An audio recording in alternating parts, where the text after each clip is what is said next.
Kita nggak usah terlalu banyak berbicara Messi. Messi adalah segalanya.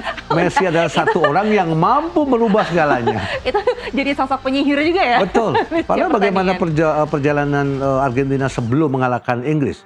Mereka juga sempat tertinggal ketika bertemu dengan Mesir. Iya. Dan itu selalu di menit di atas 60.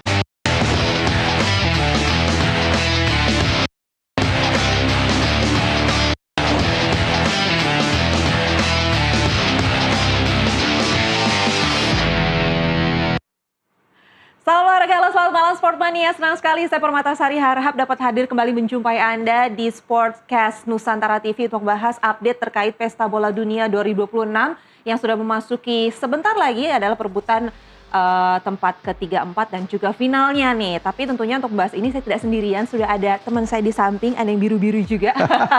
Ada Coach Supriyono Prima. Hai Coach, apa kabar? Baik, alhamdulillah. Sehat dong. Oke, nanti kita siap ya untuk membahas ini ya, karena memang ini ada 4 negara terbaik yang kemarin sudah juga melangsungkan semifinal. Betul. Hasilnya memuaskan atau tidak kita akan bahas nanti. Tapi sebelumnya di sini pemirsa kami juga ingin mengingatkan bahwa timnas Argentina berhasil melaju ke babak final Piala Dunia 2026 usai menang dramatis atas timnas Inggris dengan skor 2-1. Dan dalam laga ini Lionel Messi kembali menjadi pembeda berkat 2 assist yang berujung gol Enzo Fernandez dan juga Lautaro Martinez. Di babak final, Argentina bakal bertemu Spanyol yang sebelumnya mampu mengalahkan tim favorit juara Prancis 2 gol tanpa balas. Tapi sebelumnya kita lihat dulu nih hasil pertandingan di semifinal kemarin. Ini dia. Dan juga nanti dilanjutkan dengan jadwal perebutan posisi 3 dan 4 dan juga finalnya. Dan berikut adalah hasil di semifinal di mana Spanyol 2 gol tanpa balas. Prancis di sini, Prancis tidak bisa berkutik di sini. Sedangkan Argentina menang 2-1 atas Inggris.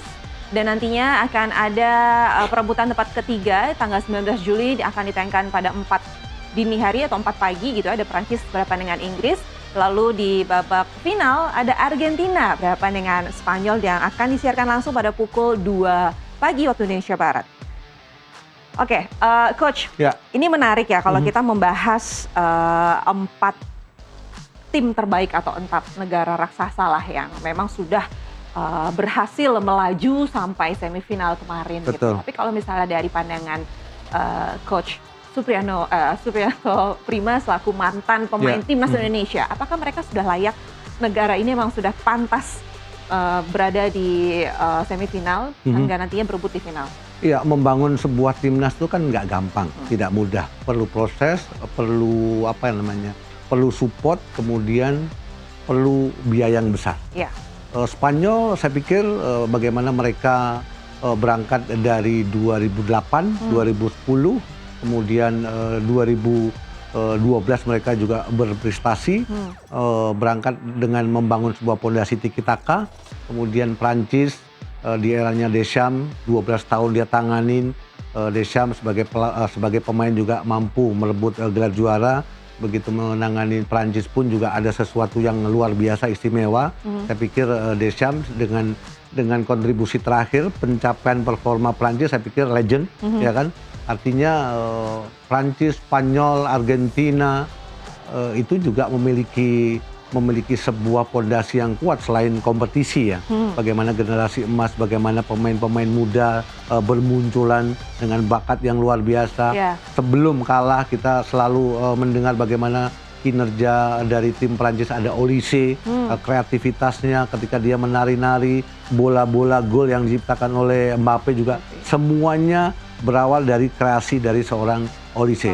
Tapi kembali lagi bahwa ketika sudah masuk ke semifinal, sudah memasuki partai final, itu tidak gampang. Tidak hanya teknis, tidak hanya skill yang mumpuni, tapi mental yang berbicara. Juga. Karena kan memang kalau misalnya saya tidak salah baca gitu ya, saya pernah tahu kalau dalam suatu pertandingan atau dalam laga besar seperti ini, memang sepertinya 30% adalah taktik, 70% adalah mental. Betul. Iya kan, mau tidak mau mereka harus tampil luar biasa, membela negaranya, nggak bisa main-main lagi. Ya, ada 4 aspek yang untuk seorang pelatih bisa membawa sebuah tim bisa berprestasi. Satu, tentunya kualitas individu dari pemain itu sendiri. Yang kedua, mental. Yang ketiga adalah taktik dan strategi pelatih. Yang keempat, laki. Tapi saya akan menyoroti mental dan taktikal dari seorang pelatih. Bagaimana kegagalan Inggris, salah satunya adalah antisipasi rotasi yang tidak berjalan dengan sangat baik.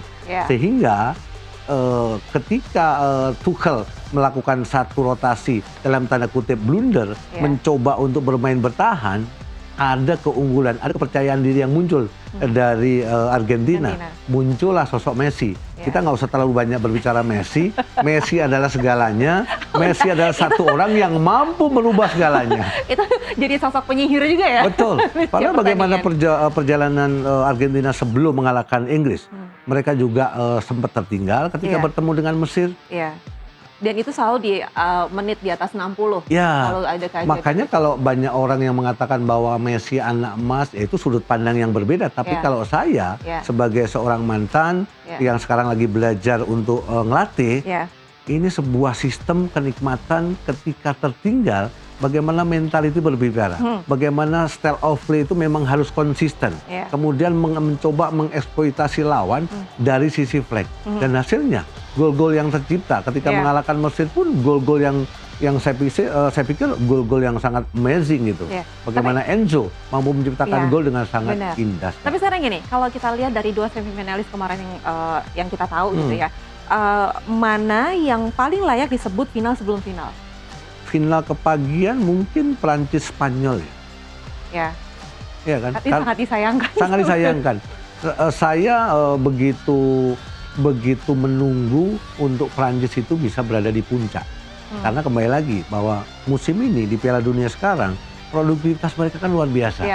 Trisula mereka juga sangat-sangat tajam, sangat cepat, sangat menakutkan. Ada Dembele, ada Olise, ada Due yang kadang-kadang dirotasi memainkan Barcola. Di depannya ada Mbappe. Tapi begitu bertemu dengan Spanyol, mereka seolah-olah dalam tanda kutip kayak dikandangin. Tidak diberikan ruang untuk bisa berlari cepat. Tidak ada space untuk bisa Olise itu berkreasi.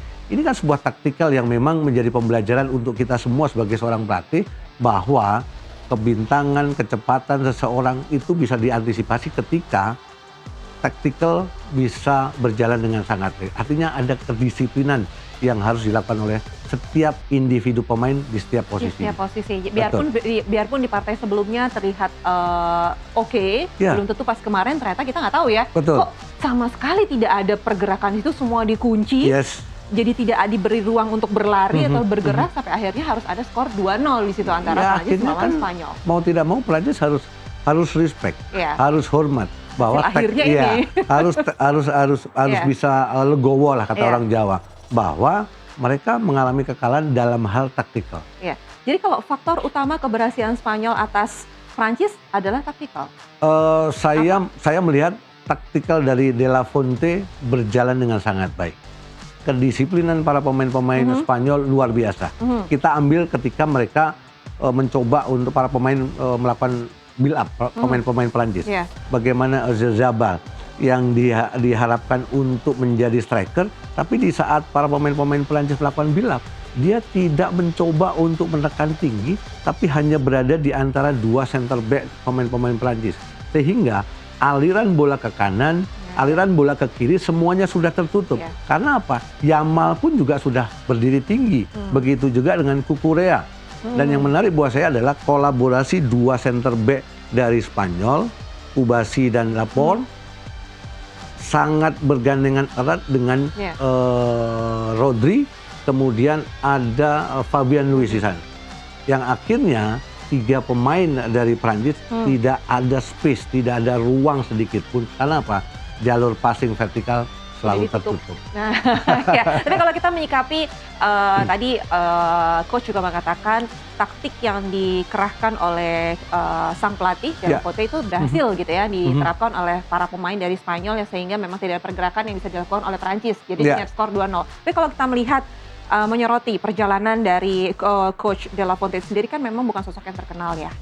Mantan pemain memang tidak terkenal gitu ya, tidak terlalu terkenal, tapi dia mampu membawa timnya, anak asuhannya melaju sampai final. Bagaimana menyoroti? Iya, backgroundnya memang La Fuente bukan seorang pemain yang terkenal seperti Didier Deschamps, tapi bagaimana posisi dia menangani tim nasional itu sudah berada di Federasi Spanyol tuh di tahun 2013.